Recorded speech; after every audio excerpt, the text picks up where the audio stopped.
जालना जिल्ह्यावर पुन्हा एकदा अवकाळी पावसाचे सावट निर्माण झाले असून हवामान विभागाने पुढील 4 दिवस जिल्ह्याला सतर्कतेचा इशारा दिला आहे। भारतीय हवामान विभागाच्या अंदाजानुसार आज 30 मार्च ते 2 एप्रिल दरम्यान जिल्ह्यात विविध ठिकाणी विजांच्या कडकडाटासह पावसाची शक्यता वर्तवण्यात आली आहे। आज जिल्ह्यासाठी येलो अलर्ट जारी करण्यात आला असून विजांच्या कडकडाटासह हलका ते मध्यम पाऊस आणि 30 ते 40 किमी प्रति तास वेगाने वारे वाहण्याची शक्यता आहे।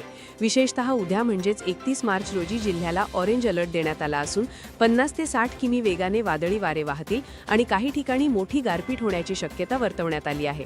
तसेच 1 आणि 2 एप्रिल रोजी देखील मध्यम स्वरूपाचा पाऊस पडण्याचा अंदाज आहे।